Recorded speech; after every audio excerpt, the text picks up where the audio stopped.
What it do, everybody? Your favorite anti-hero is back with another video. For those that don't know me, I am the Pepperoni, and here I don't typically like to throw shade, but I do enjoy sprinkling pepper. Because I care. I got stuff all over the fucking soft thing. Oops. Anyway, in today's video, I'm going to be doing the book roast for Montenegro Book 3, Illusion Within an Illusion, by the author Estela Vazquez Perez. This video will have lots of spoilers for this book. If you haven't read this book already, then don't watch this video because it's going to spoil it for you. Go buy it first and read it. Okay, so just to start off, I was under the impression that this was going to be a trilogy, just 3 books. This is not a trilogy. This book ends with a cliffhanger. Not even a cliffhanger, it just doesn't end. And thus, there's more still to come. There's a thing at the end that says, see us next time, kind of thing. And it's just like, fuck, man. This is why I didn't ever want to do, I don't like reading books that are book 1 and book 2. Because I don't know when it's going to end. I thought this was a complete trilogy. That's why I even did these videos. But it's not even a complete fucking thing now. It's going to bother me. But I'll tell you what, after reading 3 of these books, I might be able to just live the rest of my life happily without ever knowing how they end. 3 books in, I'm just not sold. Sorry. Maybe if I get a bunch of, subscribers and they're below my comment section up one day, like, yo, read, her future books, 4 and 5 and however fucking long it's gonna go, then maybe I will, but I think I'm content at 3. Before we really jump into this book, I have to do something. I have to pull out the second book. It looks like this, alright? I'm gonna read you something from the 3rd book. Right here on page 3. And as I read this, I want you to look at the cover of this book. She sees the figure of a man, elegantly dressed in black, wearing a top hat. His violin tucked under his bowed head, his arm gently glides the bow over the strings. While I read that, did it make you think of anything? Were you able to visualize what I was saying? What I was reading is the description of Carlo Finney, the antagonistic force, so to speak, in this book. So, the antagonistic force in this book, who dies in this book, reappears in this book as a ghost. And that's the description I was just reading. It matches the cover of this book. That means, assumingly, the guy on the cover of this book is not the main character. I thought this cover was so good because I thought this was Victor. No, this is the bad guy of the second book. However, was that story arc even necessary? Because it has no effect really in here.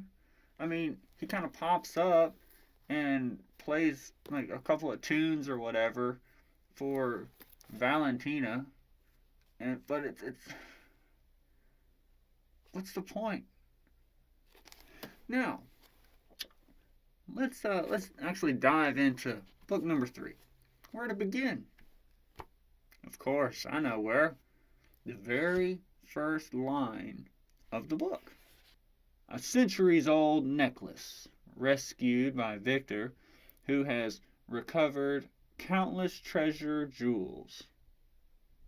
Valentina tells herself as she admires the brilliance of the diamonds and the deep burgundy of the rubies in her bedroom mirror. So the book opens up with her word for word thoughts. The book then ends on page 263 with Victor's thoughts. Valentina is surrounded by my enemies. I will not leave until I feel she is protected. I must be certain that me distancing myself from her life will not put her in darker peril. That's Victor's thoughts. That's the end of the book. So book 1, which is a story about a character named Suzette, shows the thoughts of another character named Valentina. Book 2, which is basically a story about Victor, but has another character named Carlo on the cover, has Victor's word for word thoughts. And then in this book, we have the word for word thoughts of both Valentina and Victor. Okay. It's just not consistent, man. I don't know who my protagonist is. I don't know who I'm supposed to be seeing these perspectives from. It's very cluttered. I think it was in book 1, there was a super paragraph. Pretty much all of page 3 is a super paragraph. Only the last 2 lines start a new paragraph. Page 7 has Valentina, a modern person speaking, saying, I am fine, doctor. Thank you. How are you? Page 33. Again, this is Valentina, a modern human being in America. And she says, I do not have any plans, and I would love to join you. Who speaks like this, man? It's just not natural dialogue. It's just really frustrating, man. This just keeps happening. These characters are in modern day America, and they're like time locked. And it's not just these people who are like vampires who come from these historic times. People of the modern day are acting as if they're living in like the 1400s, 1500s. It doesn't make sense. Like, guys don't kiss the hands of women anymore. Guys don't stand every time a woman walks into the room or gets up from the table. Guys are not holding the doors for women anymore to get into cars or laying their jackets down on the ground for them to walk over puddles and shit. Guys are not scared to use a woman's first name. There's like parts in here where they're like, I can't believe someone used her first name. Guys are always referring to Valentina as Miss Santa Cruz. Like, just call her Valentina. That's her name. This is the modern era, dude. Women don't mean shit anymore. Chivalry is dead. Hashtag equality. They're all pieces of shit just like men are. No one's treated special. Okay, so this really annoying issue. There's a character named Tio. Tio is, I think, 6 years old. Okay? The first time I started reading Tio's dialogue in the first book, it was bothersome because this character sounds way too mature, way too intelligent for his age. And I was like, what's happening? And then I was like, well, wait a minute. this character, Victor, I believe, is going to be a vampire. He's probably going to turn out to be a vampire. So perhaps this little boy is going to turn out to be a vampire too. If he turns out to be a vampire, let's say he was 6 years old, got bit by a vampire, and now he's stuck as a vampire or as a 6-year-old for, hundreds of years, that would be really cool. That would be a really nice twist that this little 6-year-old kid is actually 300 years old and, very, intellectual, and that would make sense. That would explain why he talks and acts the way he does. But no, he's just a little 6-year-old kid who talks like, a 30 or 40-year-old guy. This is on page 34. This is Tio speaking. 6-year-old boy. Yes, it is one of my favorite places. If you like this place, you are in for a treat for what is next on the list. This character just, it doesn't make sense. He picks up on things he shouldn't. He says things he shouldn't. When I was a kid, many of us were kids, we didn't get the joke in the first Toy Story movie when Woody is like, okay, Mr. Buzz Lightyear, prove it. Adults laughed. Us kids, we didn't. We didn't get that shit. We didn't understand it. But not Tio.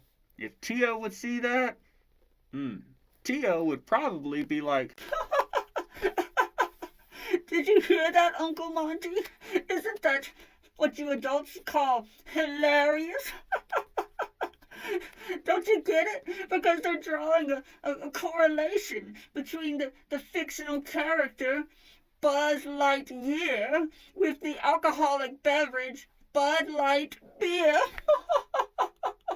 It's just to die for. It's just divine. So ironic. I'm fucking 6 years old. Why do I talk this way? Oh, riddle me that, Batman.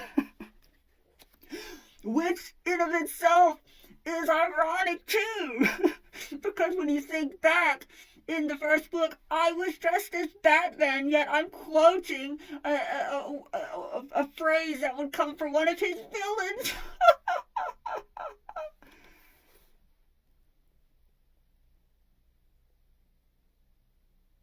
no. On page 12, it refers to the place called Wolf Tower as Werewolf Tower. Just a subtle little issue. On page 15, the character, a vampire named Josephine, says in dialogue, quote, outside of a few victims, take out the word of, a few victims like myself in the vampire community, I am alone. So she's saying that there's very few victims that are people like her, and it makes her feel alone. Page 19. In dialogue, it says, I am tired of only existing in the shadows within a small community of monsters where I am the minority because I was attacked. So again, it seems like most people who are vampires choose it, and very few of them are victims. Very few of them do not seek the life of being a vampire. She is the minority. She is alone in a small community. However, then on page 86, she says, I just want to say it is not every day I meet someone who is a vampire by their own hand. So which is it? Is she a part of a small community where very few are victims, or are most people victims? If she was part of a small community of people who were turned vampire against their will, then that would mean by default most vampires were made vampires by their own hand. So what's on page 86 is a contradiction. On page 17, going to page 18, it says, Victor commands a window to open. At which point, this character, Josephine, it says Josephine twirls around, and with a gentle blast of smoke, she turns into a bat and gracefully flies out the window into the still dark sky. How far do you think she's going to be flying? Didn't we already conclude in book 1 that they can't fly as a bat for very long? So she might have left the mansion, but she's probably going to fly, what, maybe 100 yards out into the night, and then she's just going to land on the road and walk home? Maybe she parked around the block and then flew in? I don't know. Starting on chapter 2, it's called Holiday. I don't know any Americans who use that term, holiday, and I think this author is from America, which is weird. But it's basically like a vacation. They just take a day off. And it goes on through chapter 2, 3, 4, and then halfway through 5. It is the most dreadful thing to read. Like, from memory, they wake up, and it's Valentina, Victor, and the man-child, Tio. They leave the house and go and eat breakfast. And while they're at breakfast, it tells us the specific items that Valentina eats, and the specific items that Victor gets, and the specific items that Tio gets, and they eat their breakfast. And then they leave the breakfast place, and they go to, I think, a train station.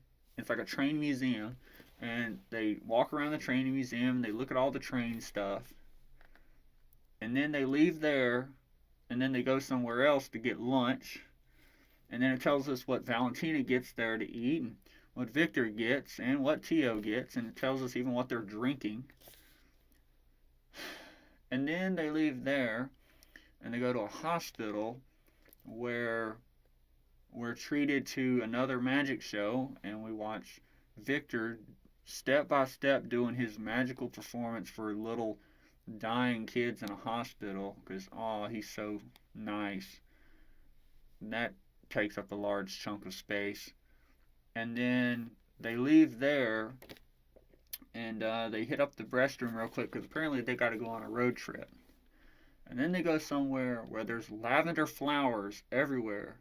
And it continuously talks about lavender flowers, and lavender flowers, and lavender flowers, and lavender flowers, and lavender flowers. And then they go to a building out in the middle of nowhere.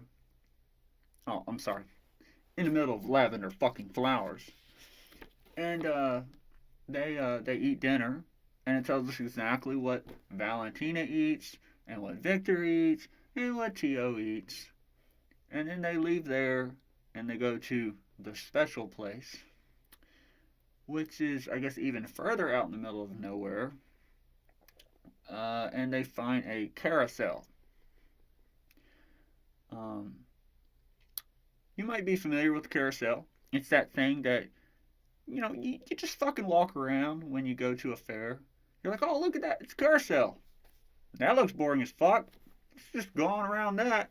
Let's go over there to the fucking Kamikaze or the Zipper or whatever, ride you want to go on. Carousels are classic. I get that. But they're not fun. They're amazing for, like, historical, oh wow, it's so old, and, it's like the circus. Circus isn't necessarily fun, but it's like, wow, it's historic, cool. Greatest show on earth or whatever. So there's a carousel out in the middle of nowhere, and apparently it's like over 100 years old.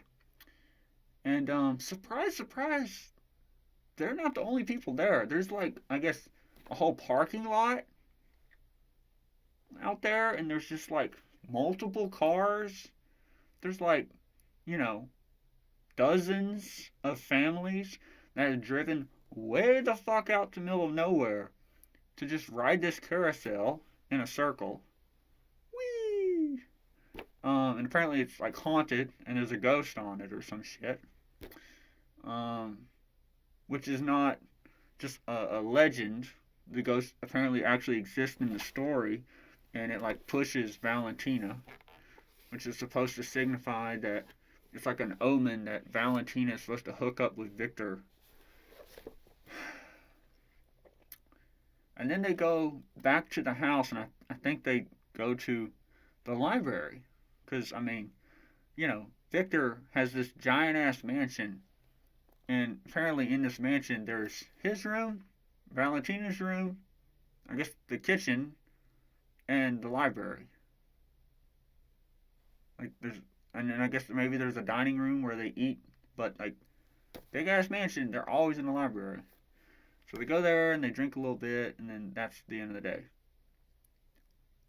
Like 40, 50 pages of just pointless detail.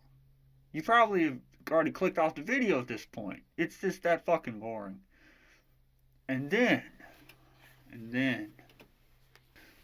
you get to page 77, where Victor says to Miss Walker, "While we were on a holiday, you spent the day here, helping to battle demons."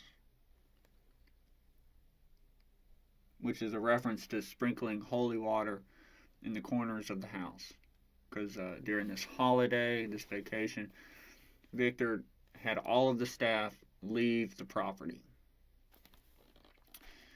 So all of that was just so that he could get everybody out of his house so that this chick could sprinkle some holy water in the corners of the house. Could have been summed up in 2 sentences. Because Victor didn't want the rest of the staff or Valentina to question why they were sprinkling holy water inside Victor's home, he decided to call a holiday and paid everybody to leave the property for 24 hours. Period. Makes sense.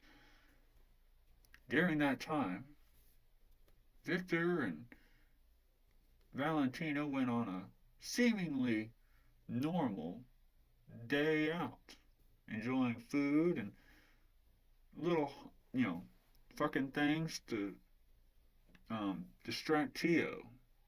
But little did they know, Victor was securing his home so that everybody could be safe from the demonic forces of hell. Boom. That's all you'd have to do. Something in that ballpark. You might say, oh, but what did they do? It doesn't matter. You can just say, he put on the facade of looking normal. And I guess that's part of the illusion within the illusion. Whatever, man. So in the second book, the premise is that Victor needs to fight for his salvation, right? That's like this big thing. But then in this third book, there's the introduction of a really cool and unique idea that you can cure vampirism simply by a bone marrow transplant. It's cool, it's unique. However, what about fighting for your salvation? In dialogue on page 74, he's worried, the doctor's saying, you could die during this procedure. And Victor says, live or die, it will be up to God whether I die a human or live as a human. If the procedure fails me, I will continue to search for a cure. So, it somehow went from finding salvation to just curing vampirism. That wasn't the issue before. Before, it was basically, I'm going to be a vampire forever, but eventually, whenever I die, if I'm killed or whatever the case is, I want to make sure that I don't go to hell. That was the main focus. And now it's like, okay, if I die as a vampire, I'm definitely going to go to hell. So, I need to find a cure so that I can, be a human and then have a chance of, I guess, going to heaven. that official switch is not apparent. It's this thing. Okay, so on page 78 to 79, there's a conversation between Victor and a woman named Mrs. Walker. Yeah. And the conversation just falls apart. It completely just crumbles and begins to contradict itself. It starts here, and then all this stuff up top. I have to read a little bit to put this in context, but let's take a look. On page 78, Mrs. Walker says, "My great late aunt, who was a medium, basically like a psychic, once told me that souls do not change. A good soul is always a good soul, no matter if they are rich or poor. You are a good soul. When I was a young girl, she predicted that I would meet a dark creature with a good soul, and she said to be kind to you, as you would have suffered longer than most." Okay, so when this prediction was made, you can pretty much assume that really what should have been said was, "And she said to be kind to them, as they would have suffered longer than most." But in this line of dialogue, she puts you, referring to Victor, the person she's speaking to. Victor then asks a question. He says, "How do you know it was me she spoke of?" So he's asking in the present tense. How do you know? How do you know? Present tense.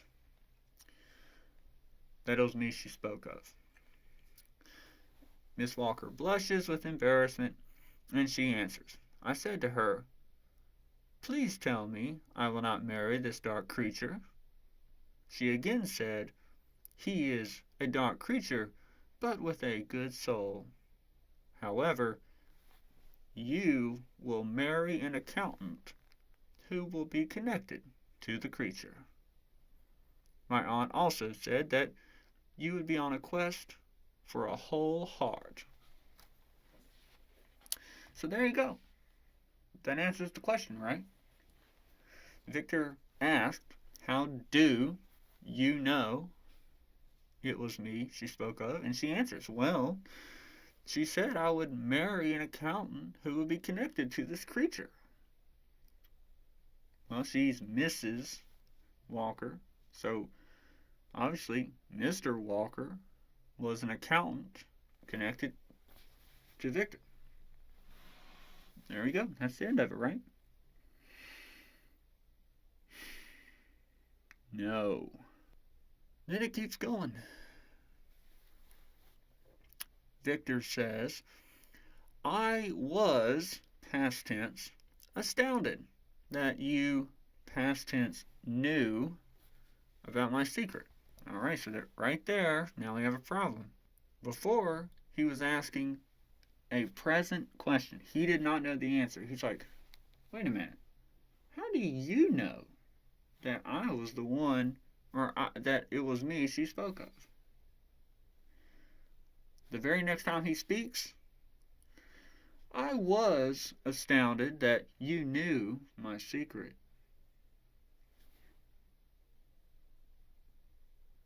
So that sentence implies that Victor knew that Miss Walker knew already. Like, he already knew this. So why is he asking, "How do you know it was me she spoke of?" Well, apparently, because of this whole accountant thing, and they've already discussed this before. Victor then goes on, and he says, "Did your aunt, by any chance, say if I would fulfill my quest for a whole heart. And then you get to page 79, where Miss Walker answers, "No, I am sorry to say that conversation unnerved me, and I did not ask for more details. I felt that she would still be among us when I finally met you, and I could ask her more about you, but she died before we met. I had forgotten about the conversation. However, your ability for magic piqued my suspicions." So wait a minute, hold on. Let's back up for a second. So, Mrs. Walker, you saw him doing magical spells and tricks or whatever, and that made you think, maybe this is the dark spirit. You didn't get that impression when you married a guy who was an accountant of this rich guy who never goes out in the sun?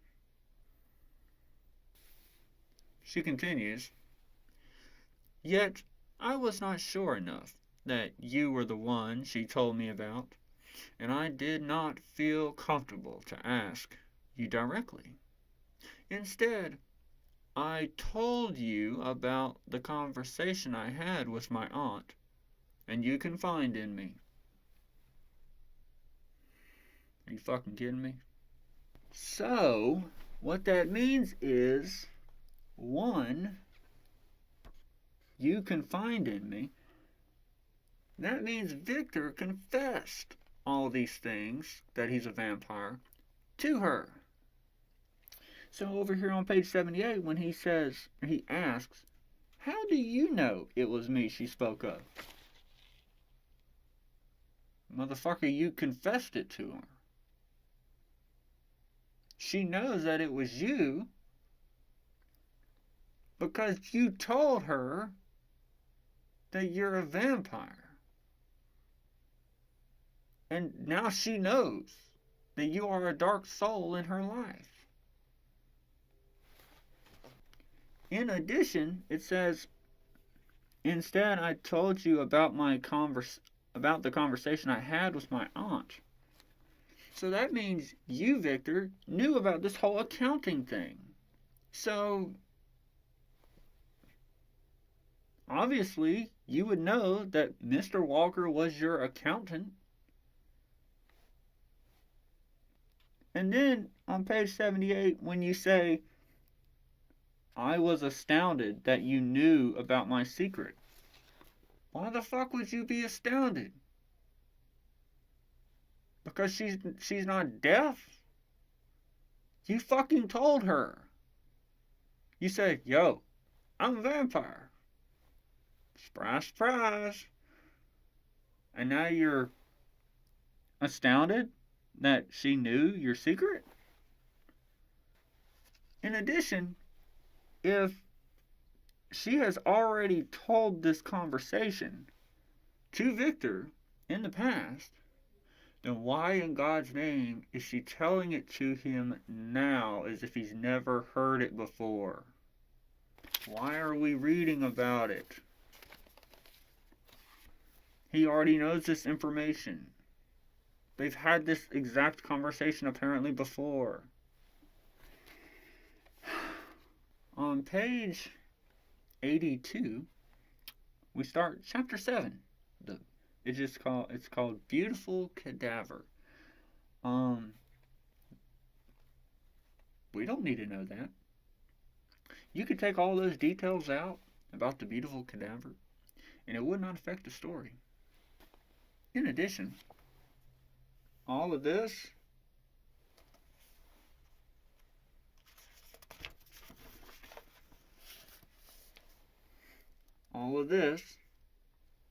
skip this little paragraph, and then all of this, and then all of this, that is all dialogue from one person telling a long info dump speech about herself and about this weird story about this beautiful cadaver. Now, I'm not going to be a hypocrite.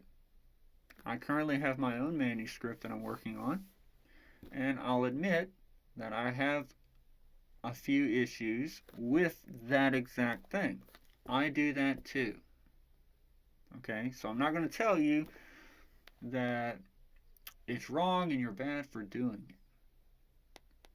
But what I would say is someone who is a skilled editor would tell you, Estela Vasquez Perez, and me that you're not supposed to try to sneak in info dumps in dialogue.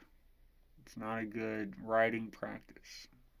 The only justification for it is that you're trying to develop a character. You're trying to explain a little bit about this character's internal character, why they are the way they are, and how they are in certain situations.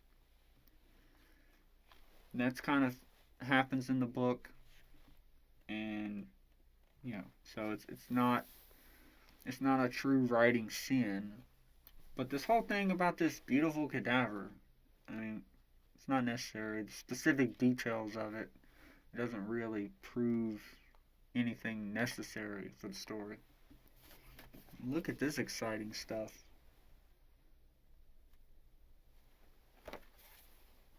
Let's talk about that. There's this beautiful moment in on page 90 and 91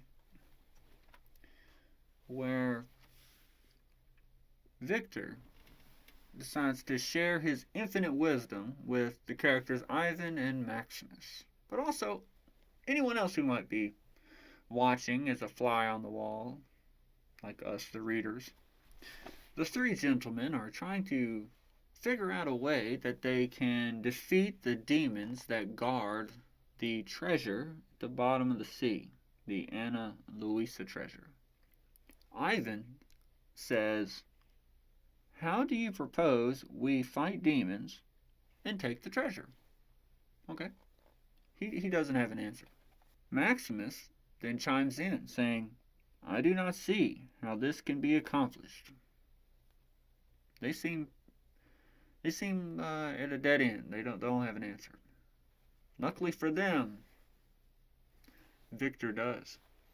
School's in session, boys. You got to learn a little something. Just as humans need air when underwater, they, the demons, need energy to be able to manipulate our domain, the Earth. Humans have little control over energy, especially spiritual energy. We, as half monsters, have a command of energy. Just taught them something. So, Ivan says, "So we are to use energy to blast them away from Ana Luisa's seabed?" Victor says, "Nah, that will take too much energy, and the energy will just recharge them." So then Maximus has an interesting suggestion or theory. He says, "Paralyze them with our energy? Like render them immobile, But Victor quickly shoots that down too. He says, that works on humans, but it will not work on demons." "I do not understand," Ivan says, and Maximus nods in agreement. Yeah, that makes sense to me. And that is when Victor spoils the surprise. Victor says, "Demons are psychic vampires. They feed off the energy of humans to give them the strength to remain in our domain."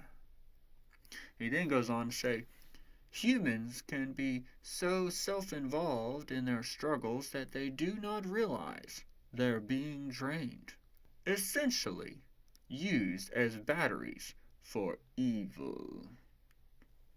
Since we are immortal, we have the same power over energy. That's pretty insightful. So what's exactly your plan, Victor? He says, use the demons as our batteries.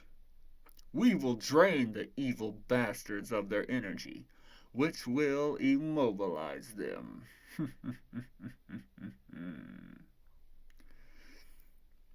That's the part where Maximus should have stood up and be like, you mean like paralyze them? Like I suggested? But no, he doesn't. Instead, what happens is Ivan and Maximus look at Victor, stunned. It makes perfect sense to them. Okay, I'm glad it makes sense to them. Dialogue. We do use energy to manipulate the elements. In the name of immortality. Why didn't I think of that? Maximus says, excited. Stop it. Maximus, bro, you're an embarrassment to yourself. You don't even know it. Ivan and Maximus are hundreds of years old. They've been using this magic for hundreds of years. They know this shit. Why is Victor telling them this stuff like they're grade schoolers? Like they don't know this shit. My little note at the bottom of the page says, what a true magician. Pulled this power out of thin air. It feels like this solution is just very not thought out. Then on page 92, Victor says, yes, we will have our own army of ghost pirates. And my note says, are you going to pull that from thin air too? No, he actually works for it. Sorta. Basically, these mermaids can get the ghosts, but they're like, we need tiaras. And so, off camera, basically, these beautiful crowns, these tiaras are made. And also, there's this spell that is cast because they want to be able to walk on land with legs. There's a spell cast so that they can have legs during like the full moon or something.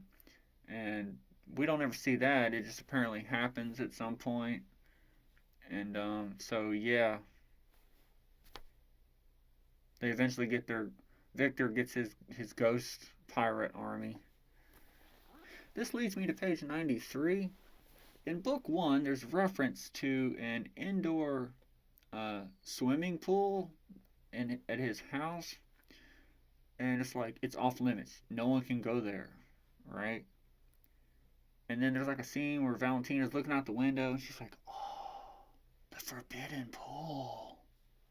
Because she can like see it through the glass of the building or whatever. And then it's just never mentioned, again in book 1 or book 2. And then all of a sudden, here in almost the middle of book 3, it reappears. So we're like, I wonder. No, you don't even get to wonder. Because before you even get to wonder, it just spoils it right off the bat. It says, Victor's swimming pool is a secret portal to other realms. There you go. I was under, there was something in the first book. It says something about stockpiling blood or storing blood or something like that. I don't remember what it was, but I remember when I read it, like a light bulb went off in my head, and I was like, whoa, maybe that's what that swimming pool is. Maybe that swimming pool is like Victor's storage of like human blood or something, and he's like got it sitting there full of blood and with like a magical spell over it to keep it from like going bad, and he can just go out there and dip him a little flask or cup or something in it, and he's always got that blood on reserve. And that's why he doesn't let anyone go in there. That makes sense. And I was like, that's gonna set up something cool, because if Valentina walks in there and there's a fucking Olympic swimming pool full of blood, that would freak her the fuck out. That'd be cool.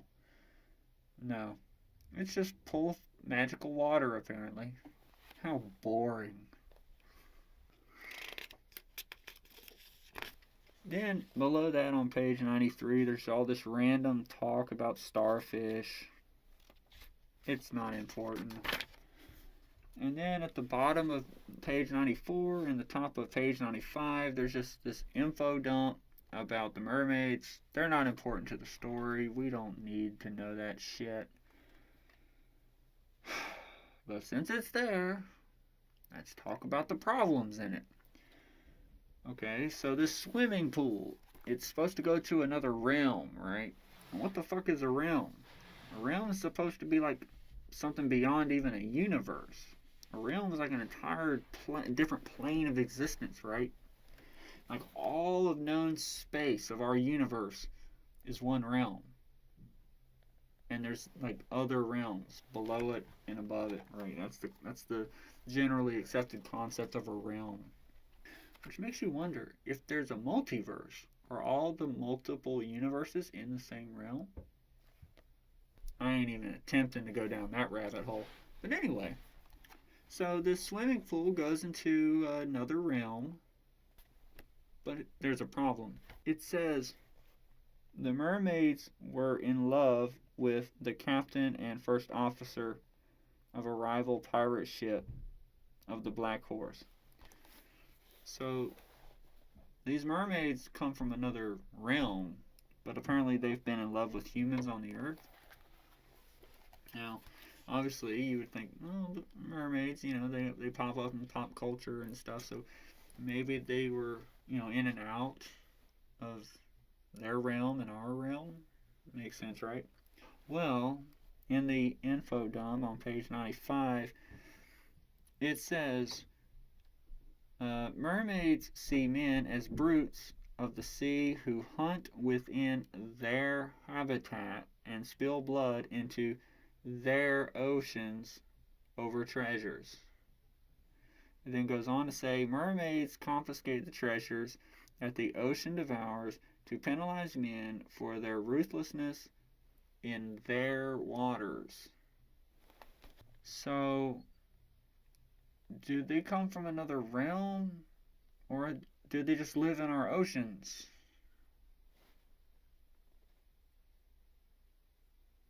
Are you trying to say that the ocean is a whole nother realm? If this is our realm, this is our planet, then those oceans would be ours, not theirs. It's really confusing. Now, in reference to this spell that needs to be cast or whatever to allow the mermaids to walk on land, like that's part of the deal to get these ghosts, the ghost ship. The mermaids want fancy tiaras, and they want to be able to walk on land so that they can go fuck dudes, right?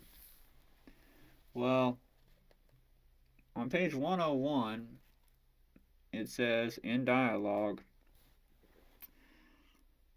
there is a dark witch who smuggles werewolf blood out of Wolf Tower to use in her magic. Okay, book 1, it flat out says that werewolves sell blood to witches so that they can use it in their spells.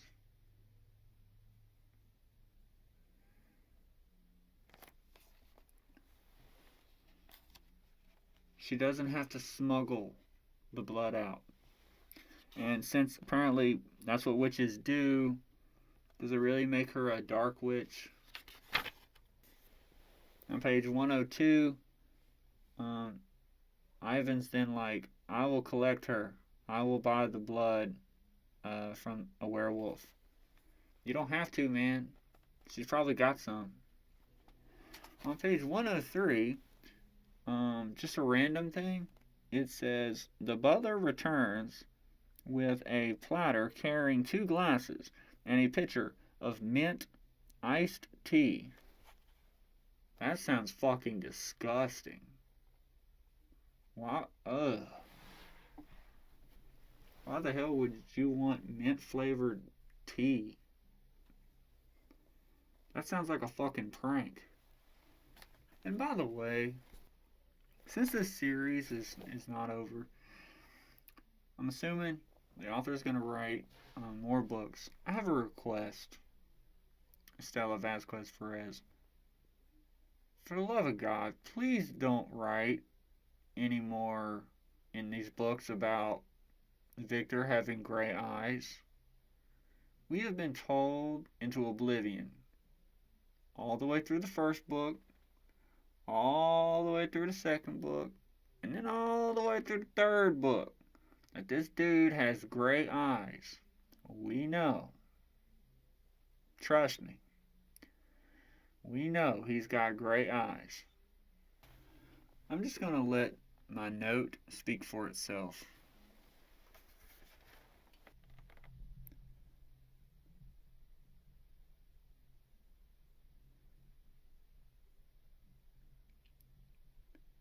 We know she's all about anthropology. This is probably my favorite line in the book. It's on page 117. In narration, it says, "Each night before she goes to bed, she looks up to admire the stars. And each time, the countless stars remind her she is looking up at the wonderful outer space."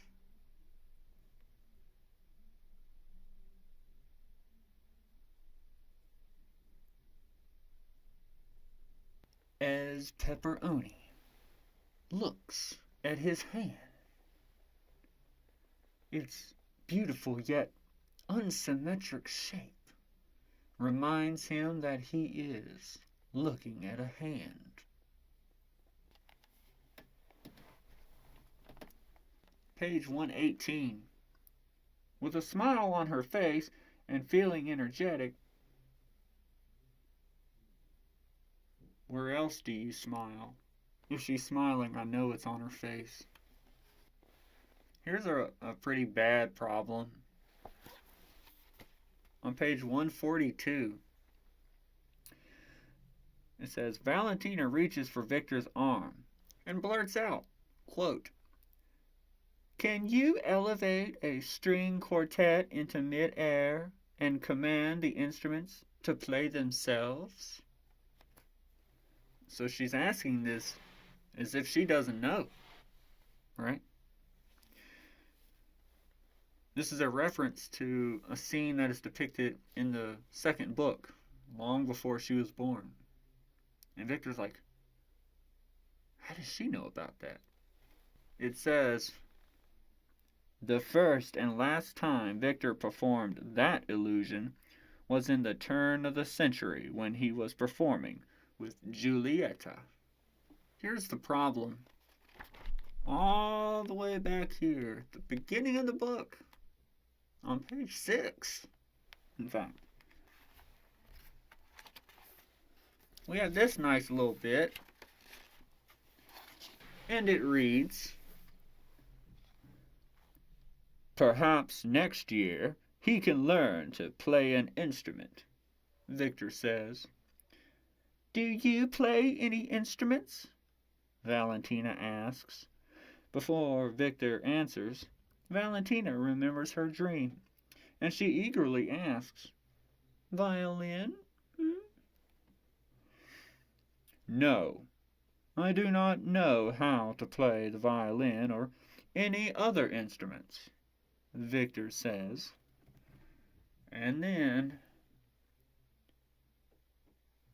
"Yet instruments play themselves on your stage," Valentina suddenly recalls. And then Victor just calmly says, "It is an illusion, Miss Santa Cruz," Victor explains. So obviously, on page 6, she knew that he can make instruments play themselves, and he knows how to make things levitate. So when she then asks, can you elevate a string quartet into midair and command the instruments to play themselves? I mean, that's kind of a redundant question. She knows that. It says she recalls. And he's not even surprised. He's just like, yo, that's just an illusion, man. I don't know how to play those instruments. I can do that, yeah, but yeah. But then on page 142, he's now all of a sudden surprised, and he's like, the fuck? How does she know I can do that? That's weird, man. She creeping my Twitter. She creeping my Facebook page. Now, obviously, the specifics of a stringed quartet is not there in both, but still, that's some thin ice. Then, of course, there's on page 160, the start of chapter 12 and the introduction of Archer Otwater. This guy, what's his point? Why is he in the story? I don't know. On the back of the book, it says, for Victor must also fight the darkness within to reclaim his soul and battle with the devil's magician. That's supposed to be Archer Otwater, but what battle? Victor never even looks this motherfucker in the eyes.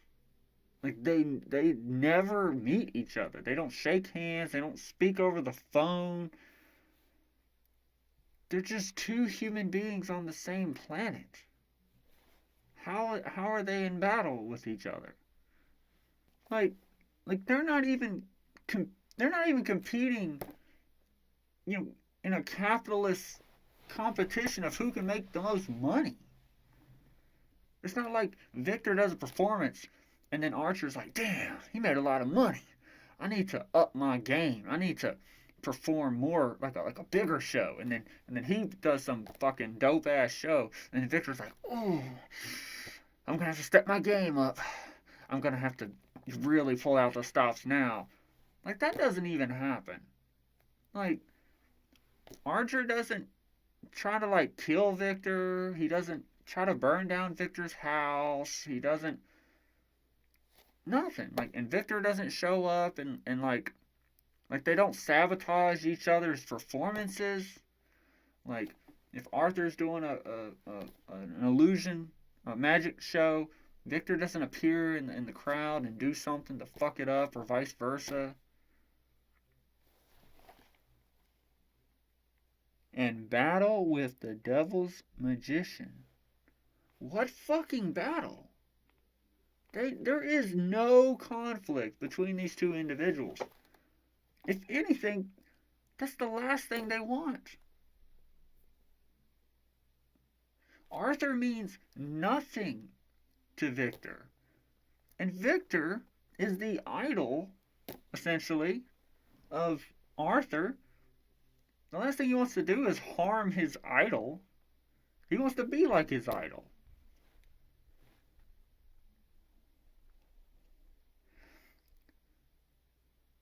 Sure, Arthur gives Valentina some flowers and then like a diamond. So there's not even a love triangle. Like, there's not even a situation where Valentina is questioning who she loves between sleeping with Victor and then sleeping with Archer or anything. Like, that's not even a thing. Who the fuck is this guy? Why does he exist in this story? Now, this book, of course, also has many little subtle grammatical issues just kind of sprinkled throughout the story. Usually it's like a word doesn't exist. Like the word is supposed to be there and it's not. Like, random example, page 65. Victor walks over and sits next Valentina. It's supposed to be next to Valentina. That's something that's happened throughout all three books, or like a whole word is just left out, just subtle little things. Here's a little subtle thing on page 165. It's in the middle of the page. It says, a creature from the invisible world will be at your disposable second by second. It's supposed to be disposal. It's an autocorrect, but you auto-corrected it by making it the incorrect word. It happens. Similar situation on page 176. Her intense focus on Archer pulls at him like a magnetic. It's supposed to be magnet. But at least magnetic was spelt right.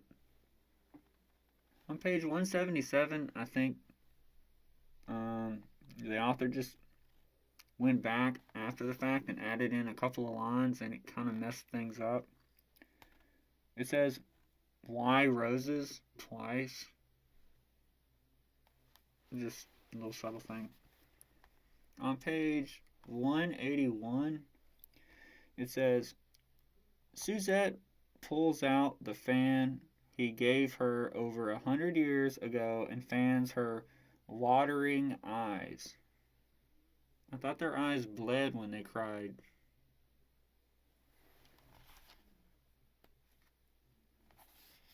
Page 182. Blood tears roll down her face. Oh. Now something that's really cool, I will say. These demons, they just kind of pop up at random. They're always watching. And apparently they can read minds too. That's apparent from the second book.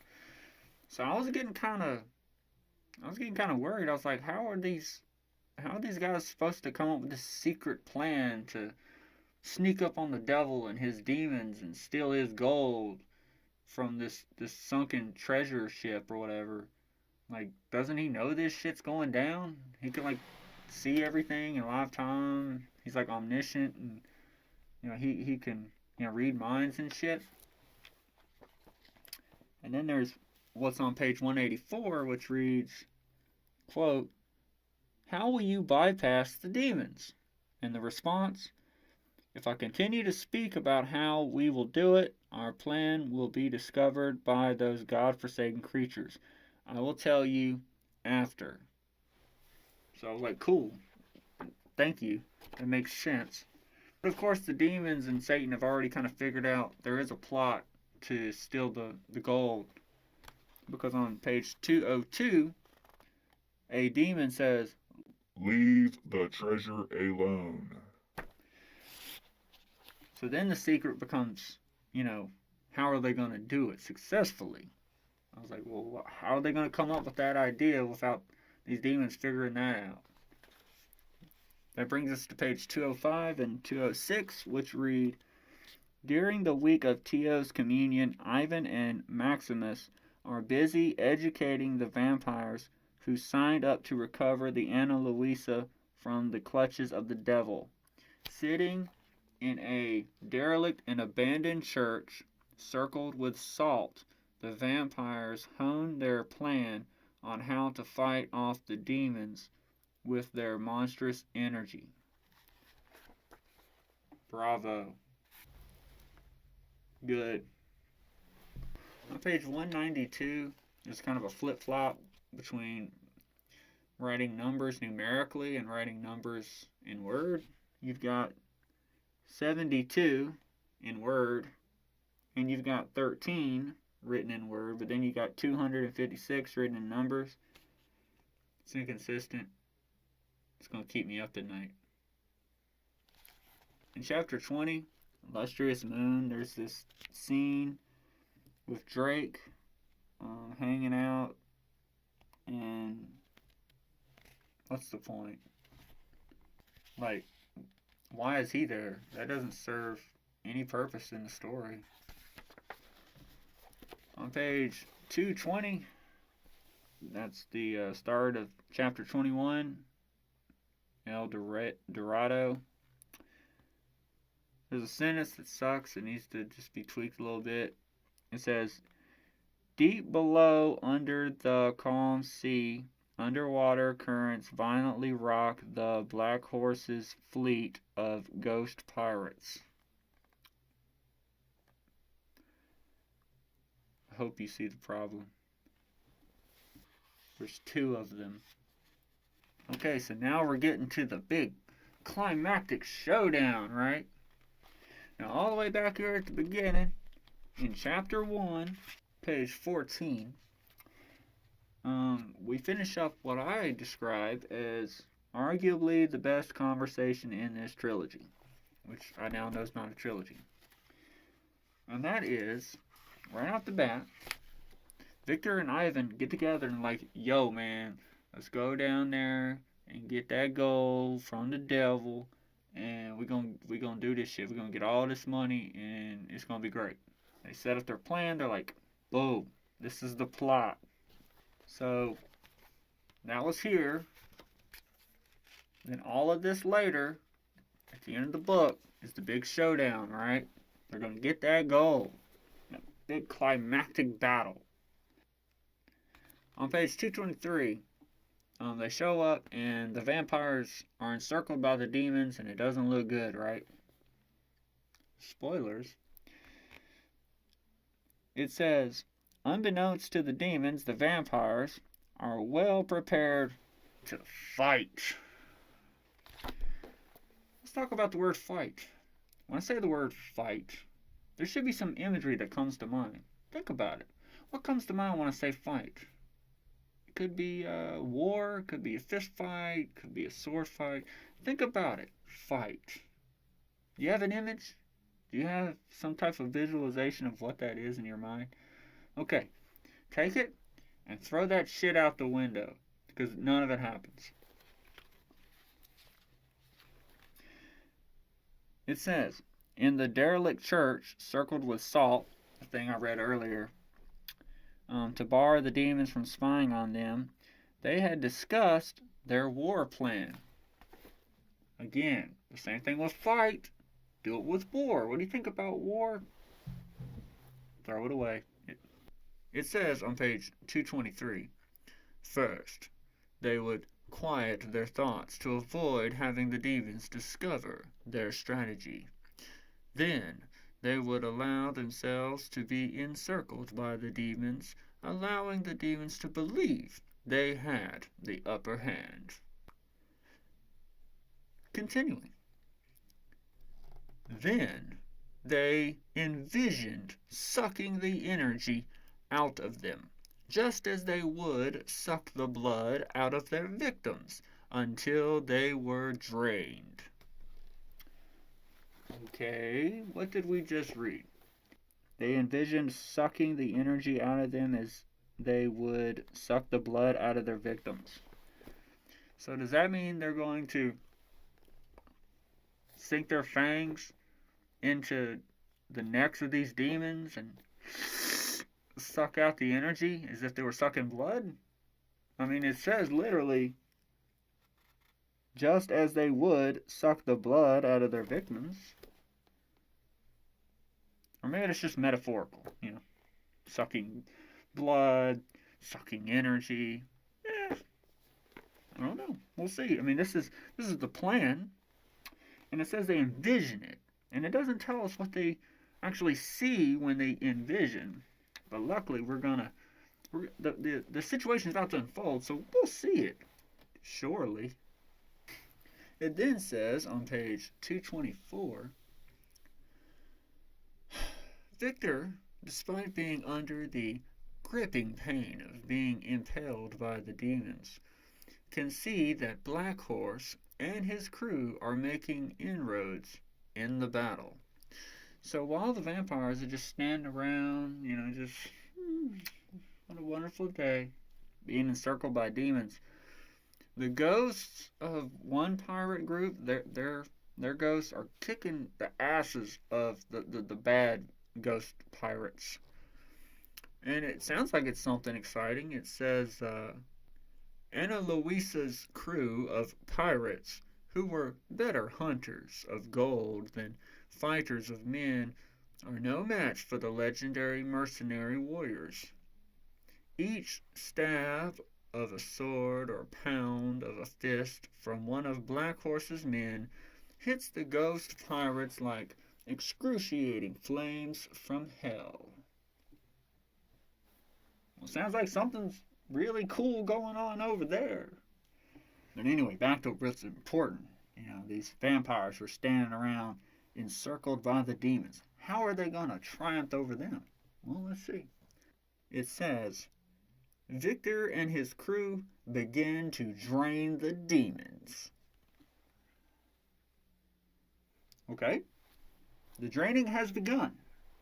Now, let's see how it's happening. The demons' growls vibrate throughout the seabed. Okay. I could see that probably being, a thing. Now let's see how it's happening. The awe and shock of the vampires, sucking away their energy, stupefies the demons. Okay. Yeah, I could see how they'd be a little surprised by that. Now let's see how it's really happening. Let's get those visuals. This is about to be good. The strength of the vampires, draining them, pulls the demons closer to them, like water to a drain.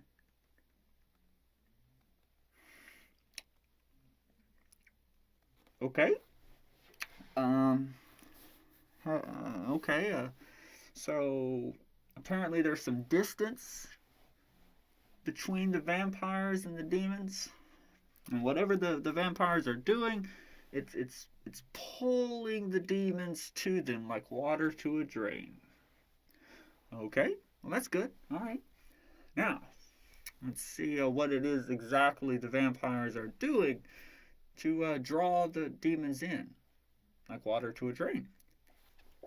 This is probably it. This is the last sentence in this paragraph. It says, the demons' fight to hold on to their earthly energy to stay grounded renders them too weak to fight off the attack.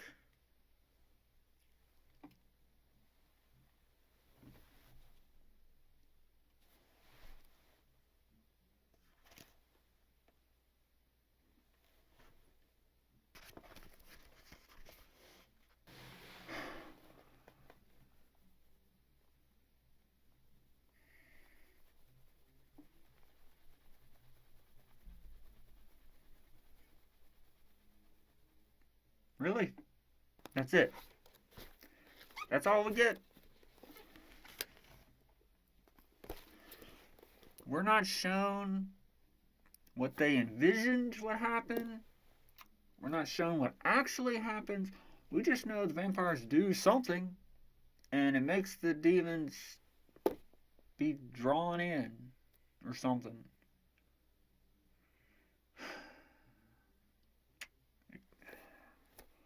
It could have been solved with, just one sentence, technically.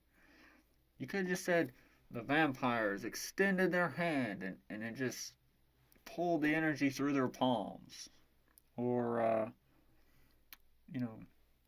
they opened their eyes really wide and the light energy from the demons was absorbed into the vampire's eyes. Or maybe they open their mouths and they suck it in deep into their guts.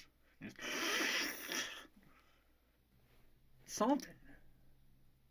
Maybe did they stick their hands out and lock fingers or something?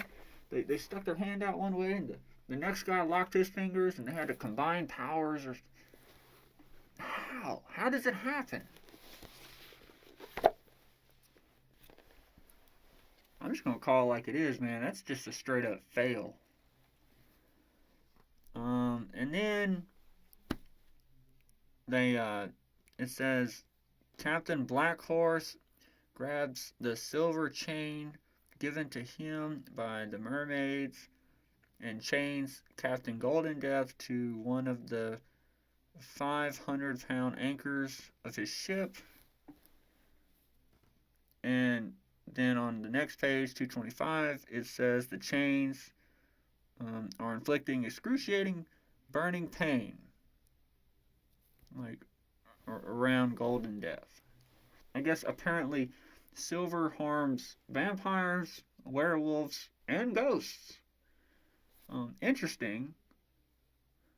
It's also interesting that Black Horse is a ghost who picked up this chain and then bound another ghost who's describing the sensation of it being wrapped around him as burning.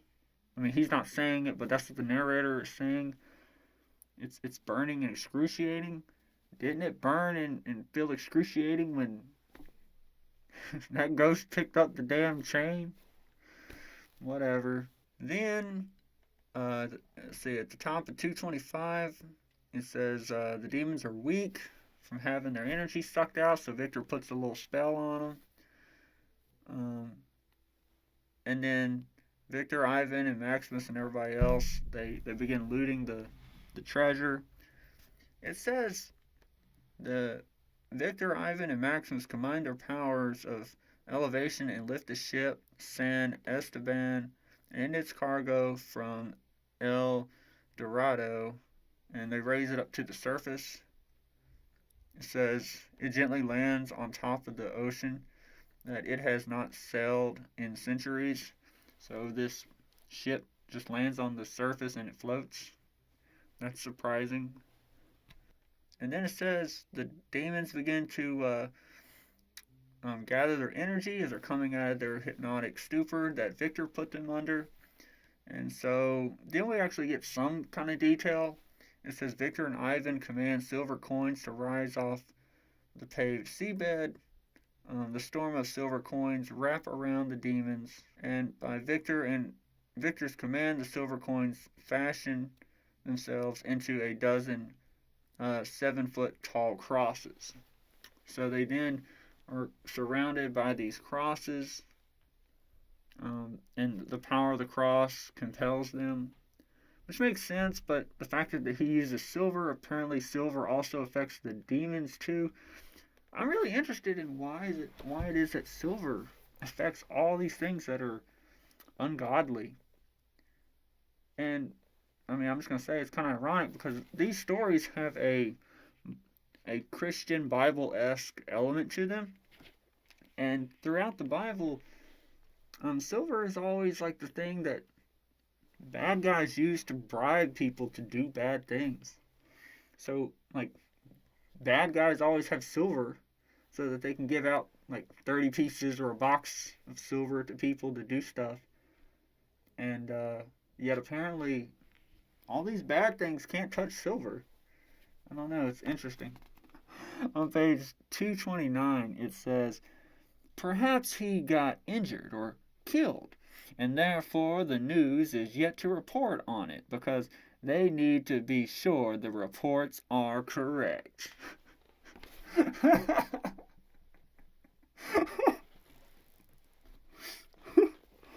Okay, so this is, I guess I need to suspend my disbelief a little bit more. This is not only a magical world, but a perfect world. Oh, also, this is funny.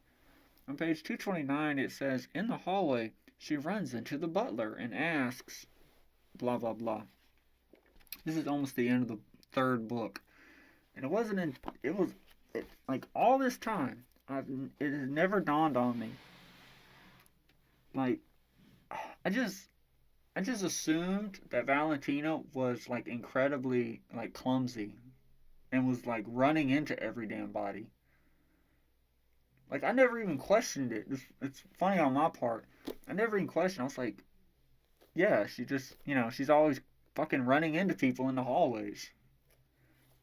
I didn't realize that that's just, an expression. Because, like, even, what was it, like, the next 2 pages, on page 233, It says, in the hallway of the library, there's a fucking hallway in the library? Damn, anyway, in the hallway of the library, Valentina runs into Tia. So, like, see, she's always running into people, and I was just like, yeah, she just crashes into people all the time. And that's an expression. That was, so maybe not use that expression all the time? I don't know. Also in this chapter 21, El Dorado, Valentina gets all this jewelry, this, really fancy, super valuable, like, necklaces and earrings and all this shit, right? And then, at the very end of the chapter, on 242, it says, after lunch, Valentina hears Mrs. Walker say to the staff that Victor will have company over for dinner. And I literally knew what the fuck was about to happen. I wrote a little note. I said, I bet Suzette will finally reappear. And sure enough, very next page, start of 243, there she is. Suzette was the main character of the first book of this series. She's the main character. Like, the whole fucking story is practically about her. And now she's just reduced to a punching bag. She's just this thing in the background.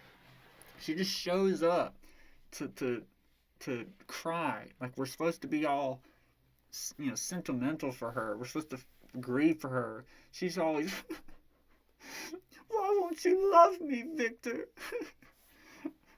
You don't forgive me for making you a vampire, will you? You'll never forgive me. Woe is me. My life is so fucking bad. Oh, you giving jewelry to this other girl. Oh, no. Why won't you fuck me, Victor? And now that brings us to chapter 22, Giorgio Romano. Okay, so the big climax of this story was getting that ship, right? Getting all that money. That was established at the very beginning, and it was all supposed to lead up to it, and then they just did it in chapter 21. And now we got this last little bit of the book, right? So what do? Well, we introduce some new fucking character. We don't know him. We don't care about him. So we should get to know him. Then chapter 23 comes around. The Great Florence Flood of 1333. So now we're jumping way to hell back in time so we can get some backstory in this long flashback of Giorgio. And then we get another flashback, but it's a little bit further in time in chapter 24, 630 years later. Whatever.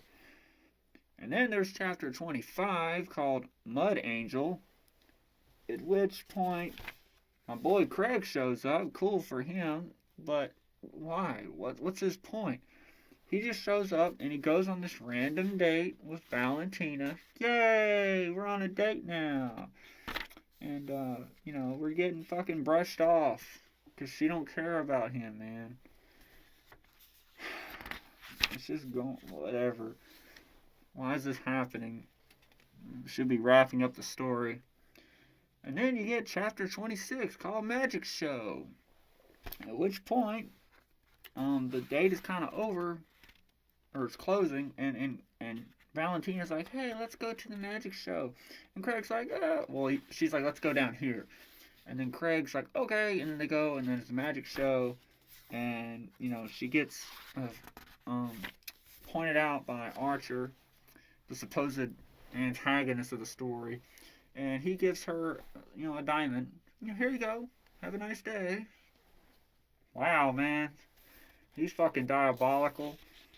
And then Craig's like, you should stay away from him. And then Victor's like, you should stay away from him when he finds out, because he's scared of Satan fucking up his life. And then she's like, okay, whatever. She goes up to her room, and that's the end of the story.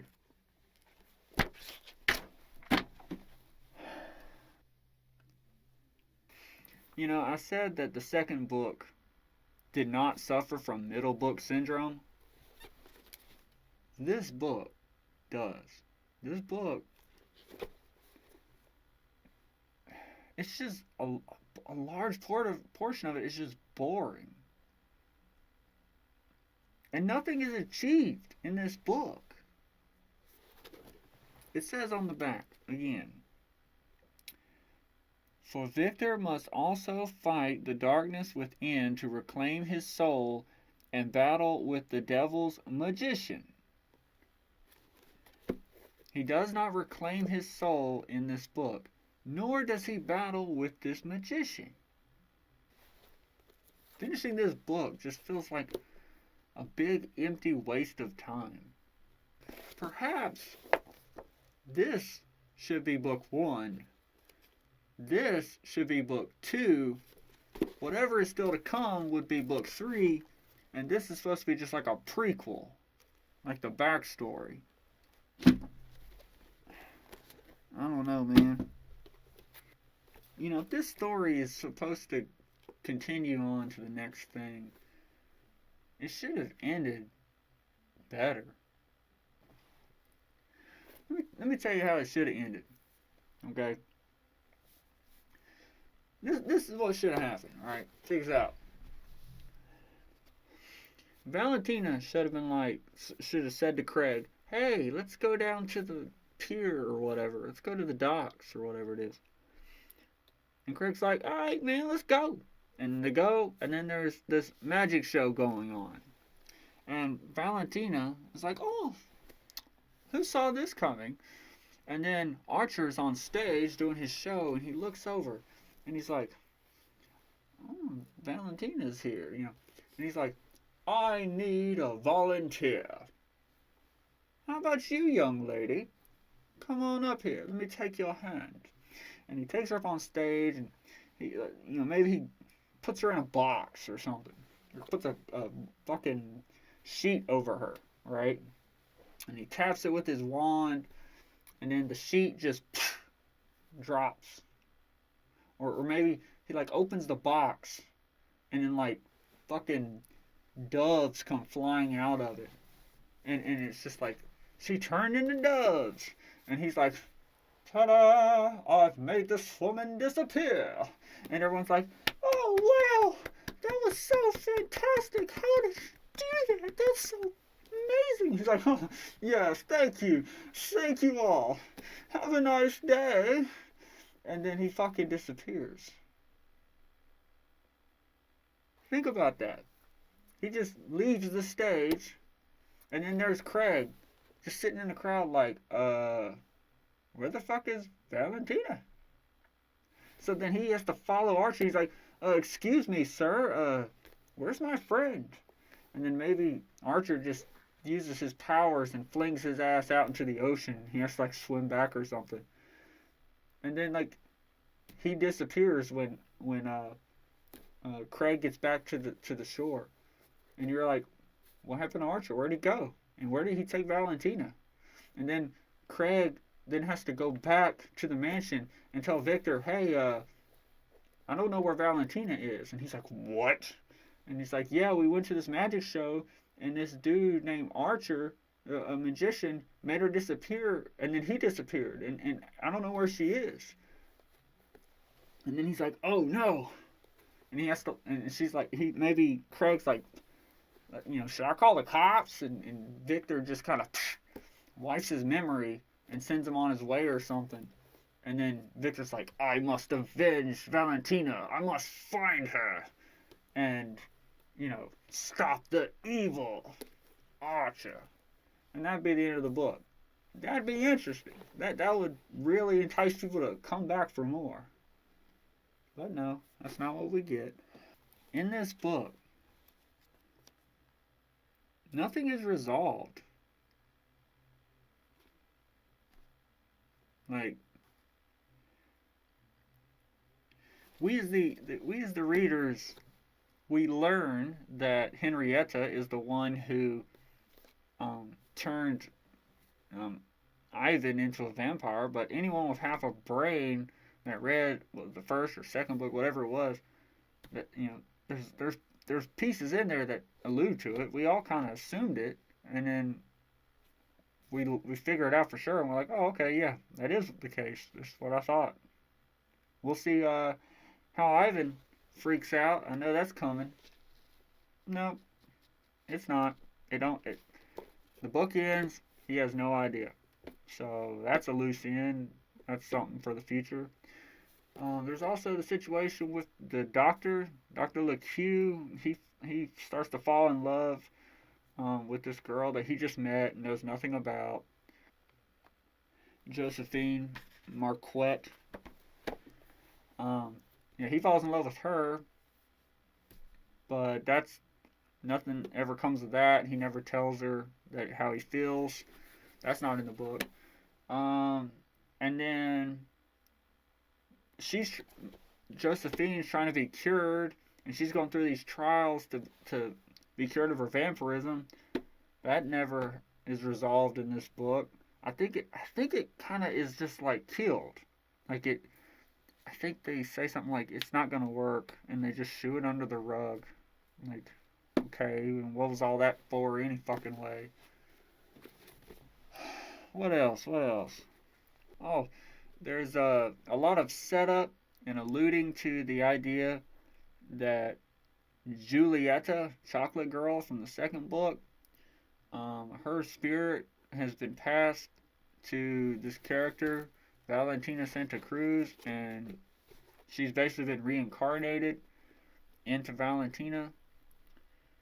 And that's why she's got all these old memories, and she feels like she could be a singer, and her mom thought she could be a singer, and Josephine's like, oh, you've got an old soul, and she herself thinks that there's a journey after life and for souls, and she says she believes that there's more out there and whatever. Oh, that's nice. That's all set up. None of it's resolved in this book. That doesn't happen.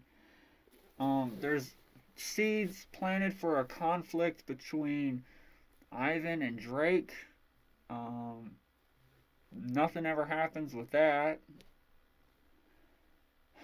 As I said, the whole battle between Archer and Victor, it doesn't exist, so he's still around. Nothing's resolved there. Carlo Finney, his soul is still kind of lingering. I don't know if he's relevant or not. I don't know. And then there's, the issue of, will Victor ever fight for salvation? Will he ever get saved? Will he ever get cured of vampirism and not go to hell?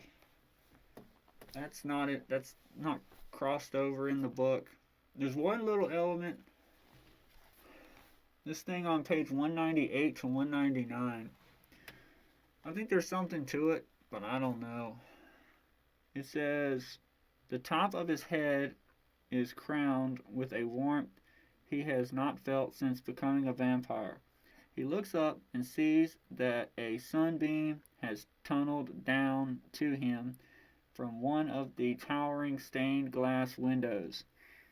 He stands under the comfort of the sun, bewildered as to why it did not burn him with discomfort. So he's like, wait a minute, why isn't the sun fucking me up? And then it says, he spreads out his hands, looks up at the light tunneling down on him, and says, thank you. Basically, I guess he's saying it to God. And it says, he then turns and walks to the closed cathedral doors, puts on his sunglasses, pulls the doors open, and walks out into the afternoon sun. So I think this is not an issue of, oh, well, he's a vampire and the author messed up and put him in the sunlight. I think in this situation, God is beginning to pull back on some of the plagues and curses that are upon him as a vampire, possibly because of the good deeds he's doing. And so, potentially, this is something setting up the long course arc of him finding salvation. All the things he's doing, it might earn his salvation, and so it's not a matter of, a specific thing he's got to do, that once he does that one thing, it will cure him. It might be just this long trail of things he's got to do to earn his salvation. That would be cool. If you're not thinking about that, Estella, you probably should. It would make all this worthwhile.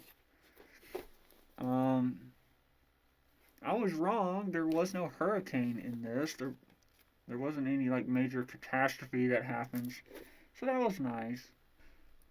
Overall, these books,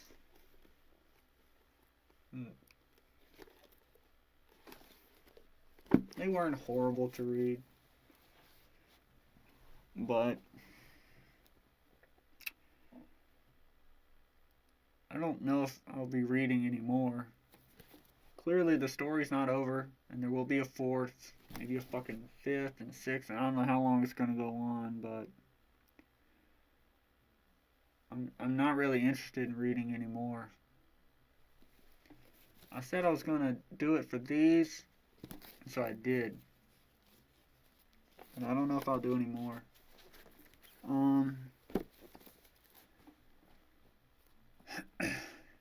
You might just have to get someone else to review and roast your books, Stella.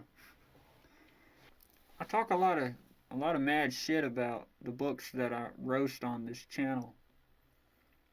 And just so we're clear, none of these stories that I've roasted, none of these books I've roasted, yours or others, none of them are bad stories. It's just some of them are written worse than others. And I'm just trying to educate people by pointing out the flaws of other readers. Of other writers. If you read a perfectly written book from some big established author, where do you start in terms of finding a lesson to be learned? It's all perfect. But in indie books, you can find little mistakes and you can point them out and you can learn from it as a reader and as a aspiring author. You can say, oh, this author made a mistake here. I'm going to learn from their mistake so I don't have to make that mistake myself and learn the hard way. That's what I'm trying to do here on this channel.